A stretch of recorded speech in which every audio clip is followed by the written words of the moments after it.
second day of Israeli Prime Minister Benjamin Netanyahu's six-day visit to India. Netanyahu termed India-Israel relationship as a marriage made in heaven. Now this despite India's vote at the UN against the Jerusalem issue. He said one negative vote won't end ties. Prime Minister Modi welcomed Netanyahu with a hug upon his arrival on Sunday. The two leaders will be told to hold a bilateral meet today where they are also likely to discuss the Palestinian crisis. He will also meet the India-Israeli CEO Forum and address a separate business event. The India-Israeli CEOs Forum will be attended by top defense equipment manufacturers from Israel, including Rafael, Orbit and IAI Systems.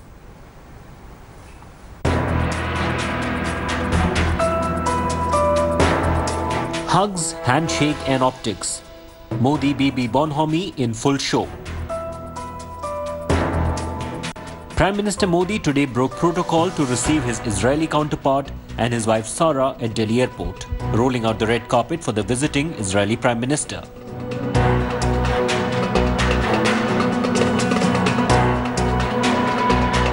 After the grand welcome, Israeli Prime Minister Netanyahu and Prime Minister Modi immediately headed to Teen Murti Memorial to pay homage to Indian martyrs.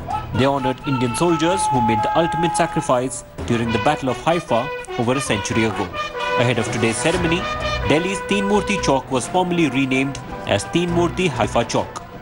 Netanyahu and wife Sarah paid tribute to the Indian Jawans who freed the city of Haifa during World War I in 1918.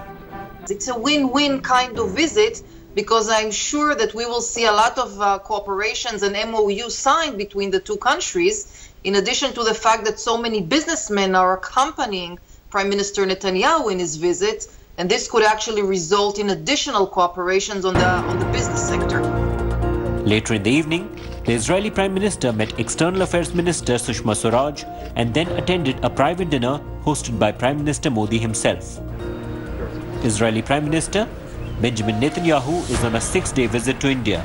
Along with him, a 130-member delegation from 102 Israeli companies is also visiting India. While special focus is on trade, the two nations are expected to sign a series of key deals on agriculture, cybersecurity and science. Well, this visit is going to give a fresh boost to India-Israel trade ties. A lot of emphasis on getting more business between both the countries, on making the economy of both the countries robust and draw from each other. Israel to invest $68.6 million to boost ties with India. He will also be going to Mumbai for the second India-Israel CEOs Forum that will be held in the financial capital of India, Mumbai. Also, innovation tops the agenda. And of course, India and Israel have very close ties as when it comes to defense deal. Counter-terror and cyber-security deals are also likely to be signed. Netanyahu's visit marks 25 years of the establishment of diplomatic relations between India and Israel. The Israeli Prime Minister's visit to India is only the second one by an Israeli Prime Minister and comes after a gap of 15 years. Former Prime Minister Ariel Sharon visited India in 2003. This crucial visit comes less than a month after New Delhi voted in the UN General Assembly against US President Donald Trump's decision to recognize Jerusalem as Israel's capital. With Geeta Mohan in Delhi, Bureau Report, India Today. Well, within hours of Prime Minister Modi's warm welcome to his Israeli counterpart to Delhi, complete with a hug, his very hug diplomacy, Griha, came under political fire by the Congress. In fact, it became a lot of memes came out, and Congress have been on the receiving end by the BJP for what they called was just satire on politics.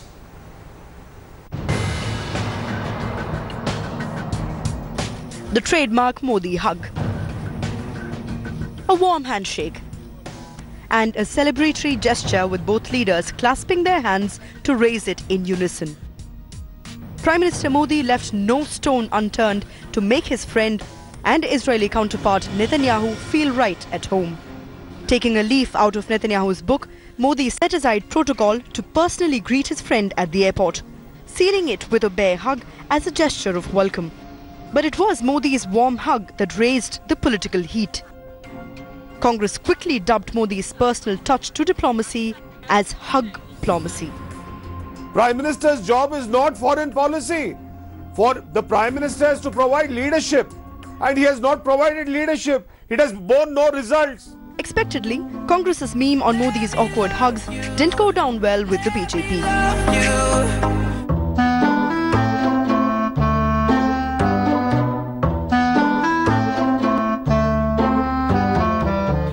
ये कांग्रेस की मानसिकता, संकीर्ण सोच और उससे भी ज्यादा कि एक इमैच्योरिटी, एक अपरिपक्वता दिखाती है. This is not the first time Modi's hug diplomacy has been mocked by the grand old party. Rahul Gandhi was quick to capitalize on US President Trump's tweet praising Pakistan, claiming that Modi's hug diplomacy had failed. India had voted against one of its closest friends while voting in favor of Arab nations, against Trump's Jerusalem as Israel's capital push. While both the nation now look forward to put that incident behind, was the Congress attack just unwarranted? Reporting from New Delhi with Pradeep Kumar, I am Monindo Banerjee for India Today. Now, India Today's editorial director Raj Chengappa spoke to Israeli Prime Minister Benjamin Netanyahu on issues ranging from the ties between the two countries to tackling terror and his love for Indian food. Absolutely. And this world exclusive, he chose India Today, he chose Raj Chengappa. Take a look at this exclusive interview.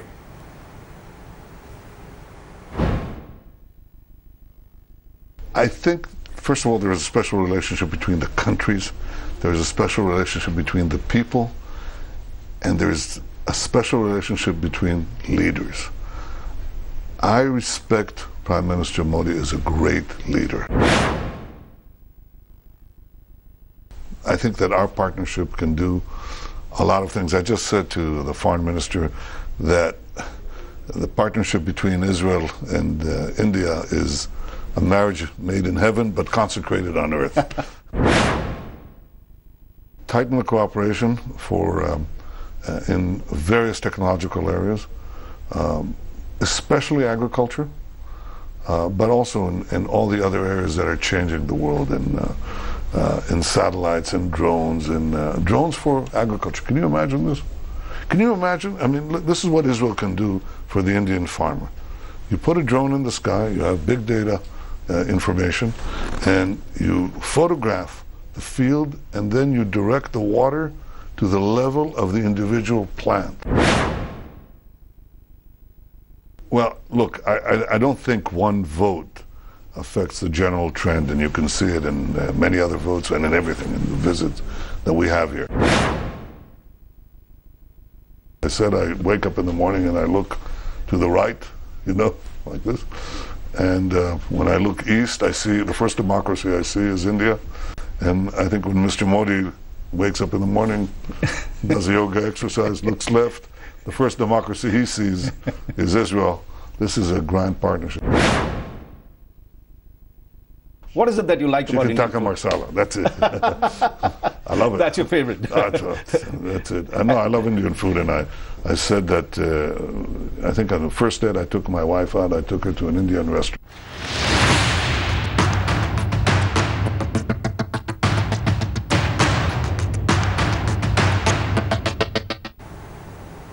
We're great from the chicken tikka masala. Now let's take our viewers to what is cooking at the Supreme Court. The Bar Council of India says the CJI has assured them that the crisis in judiciary due to the revolt by 4 colleagues will be sorted out soon. A Bar Council team met Chief Justice of India at his residence for 50 minutes. The Bar Chairman, Manan Misra, who led the delegation, also discussed the crisis with 3 of the 4 rebel or dissenting judges who have in fact made allegations against the CJI. The bar members met Justices Chelameshwar, Lokor and Joseph, who also have given an assurance about the crisis to be resolved. The BCI will now hold a press conference later in the day. The Supreme Court Bar Association President Vikas Singh also met the CJI and handed over a resolution asking for a full court discussion to diffuse the crisis.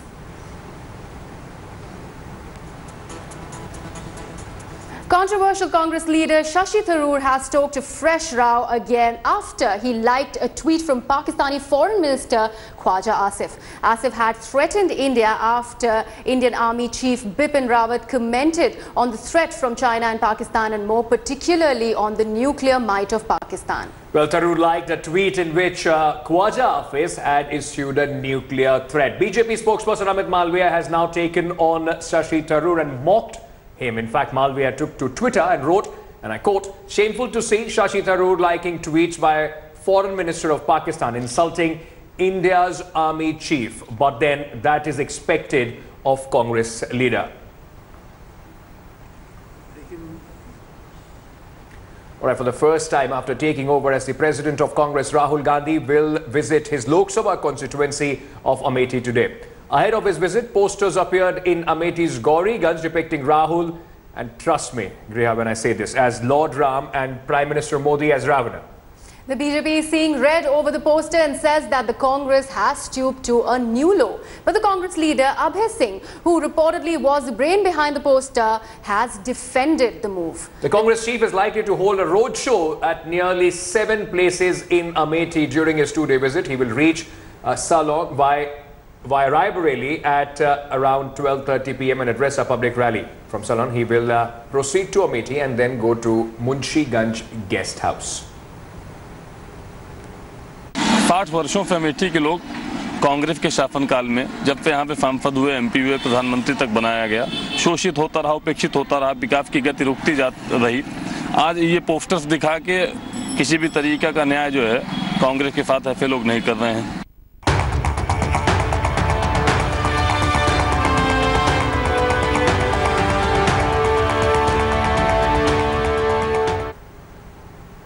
As part of Pongal celebrations in Madurai district, Tamil Nadu's traditional Jallikattu or bull taming sport got off to a cautious start on Sunday.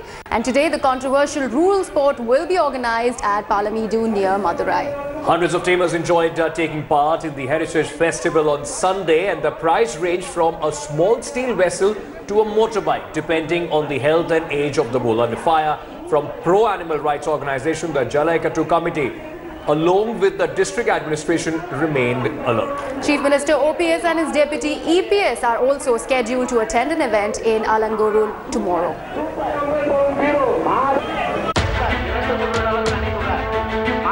1,000 bull tamers, 1 lakh spectators. Jallikattu, the controversial sporting spectacle that evolved into a symbol of Tamil pride in 2017, is back after a gap of 3 years. After last year's statewide protest to allow Jallikattu in Tamil Nadu, the bull taming sport made a comeback. Charging bulls and tamers took to the arena on Sunday on the occasion of Pongal in Madurai's Avanaipuram. Jallikattu, where a charging bull is subdued by tamers, will be held in the city for 3 days till January 16th.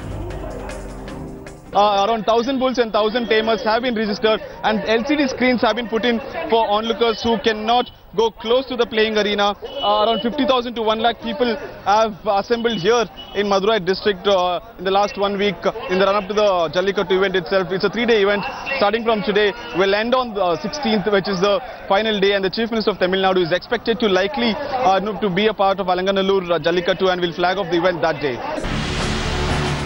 Facing flack from animal rights activists, organizers have the task cut out for them to ensure that no bulls are hurt during the event. For the very first time, Madurai administration has ensured bulls are undergoing alcohol abuse tests, and vets and medical teams will be on standby at all times.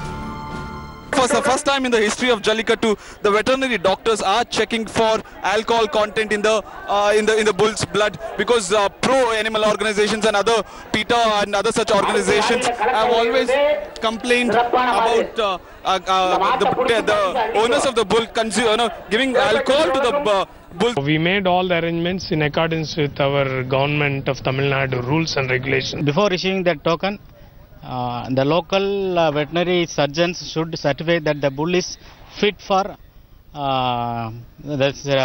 participating in Jallikattu. It was the same time last year when pro-Jallikattu activists came out on the streets of Tamil Nadu. forcing the centre to revoke the ban which was imposed on the bull taming sport in 2015. Central government helped the state government to pass the ordinance, and this time, without any hindrance, with Jallikattu, we are celebrating the Pongal. The excitement is palpable. The guidelines laid out. Government is not taking any chances with safety this time. But with the bull taming sports come back, it's also the return of the debate over animal cruelty. With Nagarjun Dwarkanath in Madurai, Bureau Report, India Today. Well, Rihanna, there's a shocker that is coming in from Haryana. 3 shocking cases of rape have come to light from the state in the past 48 hours. In June, a 15-year-old girl was brutally raped and even her liver was ruptured. In Panipat, an 11-year-old's life was cut short as 2 drunk men raped her and strangulated her. In Faridabad as well, 23-year-old was kidnapped and raped. Shame not only for Haryana but the entire country.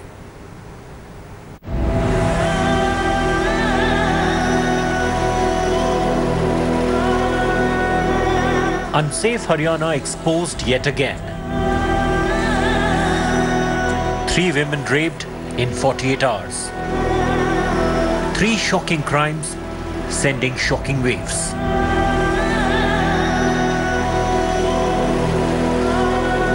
Three horrors that we would likely forget, like always. In a horrific reminder of the December 16 Delhi gang rape, girl's mutilated body with her genitals mutilated and liver ruptured was found in Jeend. Her autopsy suggests her violators drowned the teen after gang raping her. 2 special police teams are on hunt for the culprits who remain at large. और उसके साथ बहुत अत्याचार किया ना लोगों ने दरिंदगी करी है जी बहुत उनको सजा मिलनी चाहिए बहुत सख्त प्रशासन से मैं ये आज जो रिक्वेस्ट कर रहा जी मेरे साथ जबरदस्ती ना करी जाए और मेरे बच्ची को न्याय मिलना चाहिए जाके और किसी के साथ ऐसी घटना न हो कि बच्ची के साथ। पानीपत में तो जो कल्प्रेट उसको पकड़ लिया गया है और पहचान कुरुक्षेत्र वाले में भी कर ली गई है, बहुत जल्दी उसको पकड़ लिया जाएगा। 4 टीमें डिफरेंट इंस्पेक्टर्स और डीएसपीज के अंडर रेड कर रही हैं। तो जो लड़कों का नाम बताया परिवारजनों ने तो गांव के ही लड़का है और उसके कुछ साथी हैं, तो उनके ऊपर हमारी तफ्तीश चल रही है। कुछ लोगों को हमने हिरासत में भी लिया है। 2 drunk men raped 11-year-old in Panipat. She was strangulated to death. The duo were arrested and have admitted to the crime. मौके पे पहुंचे और वहाँ पर एफएसएल टीम को भी मौके पे बुलाया और जैसे एसपी साहब ने जो दिशा निर्देश दिए उसके अनुसार जैसे हमने तफ्तीश की तो उसमें 2 आरोपियों पर जो शक हुआ और उसके बाद उनसे पूछताछ हुई तो उन्होंने अपना जुर्म कबूल कर लिया। For a 23-year-old woman, a walk in Faridabad Sector 16 proved costly. She was kidnapped and raped in a moving car for around 2 hours before being dumped on a roadside. Hours after passed, no arrests have been made yet. और एक किसी गाड़ी वाले ने phone किया था और उसके बाद नाकाबंदी की थी, परंतु उसके बाद वो लगभग 1.5-2 घंटे बाद उसको सीकरी के पास एक पेट्रोल पंप है वहाँ पे वो उतार गए थे। 2 क्राइम ब्रांच की 2 टीम, 2 इंस्पेक्टर हैं और एसएचओ ओल्ड, इनकी एक एसआईटी बनी है और आज बहुत एक्सरसाइज की है पूरी हमने अपने तरीके से, तो जल्दी ही कुछ करेंगे प्रयास इसमें। Haryana, which claims to be a flag bearer of PM Modi's much touted Beti Bachao Beti Padhao campaign, it seems has clearly failed to provide safety to its betis. Bureau Report, India Today. Thanks for watching the video. For more such news and updates, please like, share and subscribe to India Today. Also check out our other great videos from our channel. We know you would love to.